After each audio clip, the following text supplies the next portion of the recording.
PoK पर हुआ भारत का कब्जा, पाकिस्तान और चीन की रातों रात उड़ी नींद। जी हां, आपने बिल्कुल सही सुना।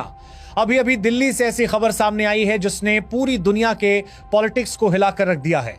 दोस्तों, जिस पल का इंतजार पूरे देश को था, वो पल आखिर आदस के ही गया। वो दिन जब भारत ने बिना एक भी गोली चलाए वो कर दिखाया जो आज तक कोई सोच भी नहीं पाया। दिल्ली की हवा में आज जोश था, गर्व था और एक नई उम्मीद थी, क्योंकि जो कदम भारत ने उठाया उसने न सिर्फ पाकिस्तान की झूठी बुनियाद को गिरा दिया, बल्कि चीन की साजिशों को भी तहस नहस कर दिया। दोस्तों, ये कहानी किसी युद्ध की नहीं है, लेकिन असर ऐसा जैसे पूरा महायुद्ध हो गया हो, क्योंकि भारत का वार इतना सटीक था कि पाकिस्तान की नींव हिल गई। बीजिंग से लेकर इस्लामाबाद तक हड़कंप मच गया और पूरी दुनिया हैरान रह गई कि आखिर भारत ने ऐसा क्या कर दिया जिसने साउथ एशिया का पावर बैलेंस ही बदल डाला। दरअसल नई दिल्ली से भारत के विदेश मंत्री डॉ.एस. जयशंकर ने एक बयान दिया जिसमें उन्होंने कहा, अफगानिस्तान भारत का निकटस्थ पड़ोसी है। अब सुनने में ये लाइन बहुत सिंपल लगती है, लेकिन यही लाइन थी जिसने पाकिस्तान के झूठ का ताबूत बना दिया। क्योंकि दोस्तों, अब तक पाकिस्तान दुनिया को यही झूठ सुनाता आया था कि भारत का सिर्फ वही एक रास्ता है जो उसके जरिए अफगानिस्तान तक जाता है। वो खुद को भारत का गेटवे बताता रहा, लेकिन जयशंकर ने एक झटके में बता दिया कि भारत अब किसी दीवार को नहीं मानता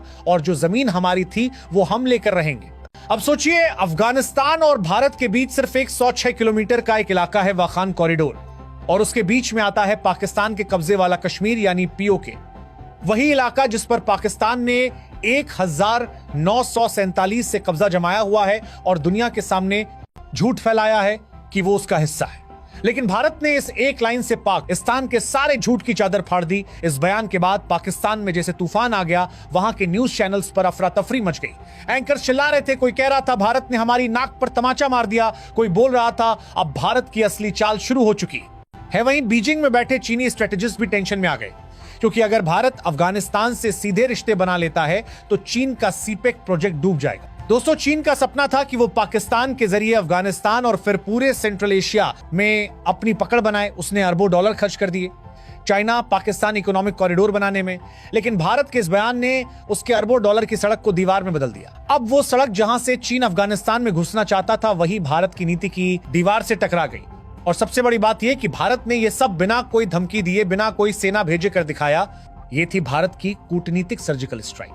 ऐसा वॉर जो किसी बम धमाके से कम नहीं था। इस वक्त पाकिस्तान की हालत किसी हारे हुए खिलाड़ी जैसी थी जो मैदान में खड़ा है पर समझ नहीं पा रहा कि उसे आउट कैसे कर दिया गया। इस्लामाबाद में लगातार मीटिंग्स चल रही थी। कोई बोल रहा था कि भारत हमें घेर रहा है, कोई कह रहा था अफगानिस्तान अब भारत के साथ चला गया है। वहीं चीन के एक्सपर्ट्स भी सोच में थे कि आखिर जयशंकर ने यह चाल कब चली। दोस्तों, ये वही वक्त था जब पूरी दुनिया यूक्रेन, गाजा और ताइवान की खबरों में उलझी थी। किसी को पता ही नहीं चला कि नई दिल्ली में कुछ बहुत बड़ा पक रहा है। भारत ने चुपचाप अपनी चाल चली और जब सबको एहसास हुआ तब तक बहुत देर हो चुकी थी। जयशंकर का बयान सिर्फ अफगानिस्तान की बात नहीं था, वो एक इशारा था कि भारत अब किसी के इशारे पर नहीं नाचेगा। अब भारत अपनी चाल खुद चलेगा।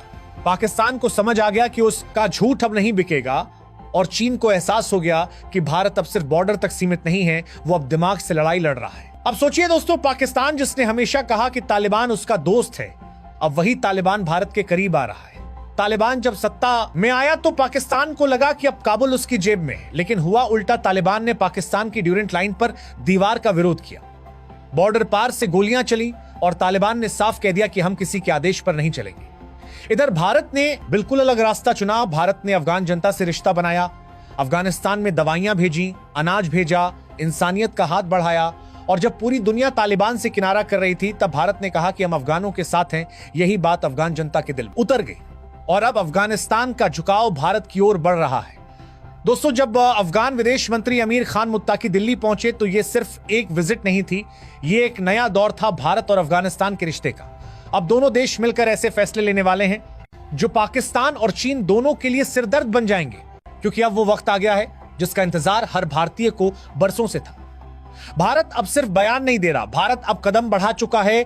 पीओके की धरती पर भारत का प्रभाव दिखाई देने लगा है और ये कोई अफवाह नहीं, ये हकीकत है जो धीरे धीरे पूरी दुनिया देख रही है। दिल्ली की रणनीति अब मैदान में उतर चुकी है और पाकिस्तान की हालत पागलों जैसी हो गई है।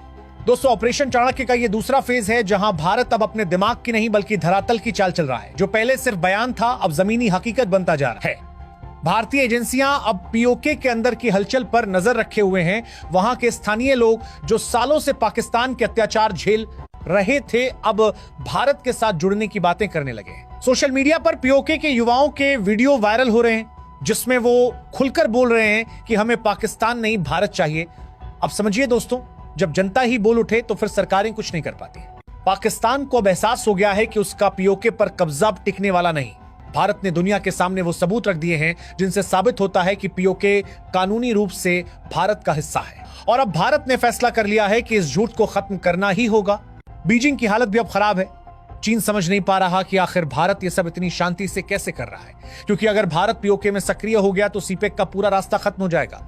वो अरबों डॉलर की सड़क जो चीन के लिए लाइफलाइन थी, अब भारत की कूटनीति की दीवार से टकराने वाली है। दोस्तों, अब भारत का नजरिया साफ है।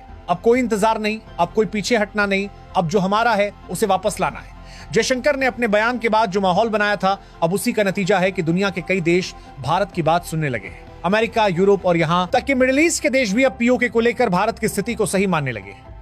अब पाकिस्तान का पुराना हथकंडा कि वो हर बार भारत को कश्मीर के नाम पर ब्लैकमेल करेगा, वो अब काम नहीं आने वाला, क्योंकि भारत ने अब हर जवाब कूटनीतिक चाल में छिपा लिया है और इस चाल का नाम है ऑपरेशन चाणक्य पाकिस्तान। अब बार बार यूएन में जाकर रो रहा है कि भारत हम पर दबाव डाल रहा है, लेकिन अब दुनिया उसकी बात नहीं सुन रही। यूएन में भारत के प्रतिनिधि ने साफ शब्दों में कहा कि भारत अपनी सीमाओं और अपनी जमीन के मामले में किसी तीसरे देश की दखल नहीं चाहता और अब पीओके भारत का है और रहेगा। दोस्तों, पाकिस्तान के हालात वैसे भी बुरे हैं। वहां की अर्थव्यवस्था डूब चुकी है, जनता सड़कों पर है, सेना और सरकार में टकराव चल रहा है और ऐसे में भारत की ये चाल उसके लिए आखिरी झटका बन गई है। अब जरा सोचिए दोस्तों, जिस चीन ने पाकिस्तान को पीठ दिखाकर अरबों डॉलर दिए, वही चीन अब डर रहा है कि कहीं भारत की रणनीति उसकी बेल्ट एंड रोड इनिशिएटिव को ना खत्म कर दे। बीजिंग में एक्सपर्ट्स अब खुलकर बोलने लगे हैं कि भारत की डिप्लोमेसी दुनिया की सबसे सटीक कूटनीति बन चुकी है। अब सोचिए दोस्तों, भारत जो कभी सिर्फ शांति का प्रतीक कहा जाता था, अब वही भारत दुनिया की रणनीति की दिशा तय कर रहा है।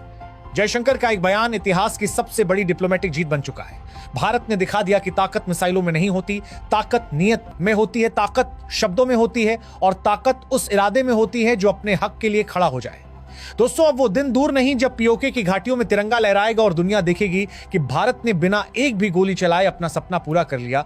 ये वही भारत है जो चुप रहता है तो पहाड़ हिल जाते हैं और जब बोलता है तो इतिहास बदल जाता है। अब पाकिस्तान और चीन दोनों को यह मानना पड़ेगा कि दक्षिण एशिया का नया चेहरा भारत है। अब भारत सिर्फ मोहरा नहीं, पूरी बिसात का मालिक बन चुका है और यही है नया भारत। तो दोस्तों, अगर आपको लगता है कि भारत की ये चाल इतिहास की सबसे शानदार कूटनीतिक जीत है तो वीडियो को लाइक जरूर करो, कमेंट में दिल से लिखो जय हिंद और चैनल को सब्सक्राइब करो, क्योंकि अब जो होने वाला है वो सिर्फ खबर नहीं, इतिहास बनने वाला है। जय हिंद, जय भारत।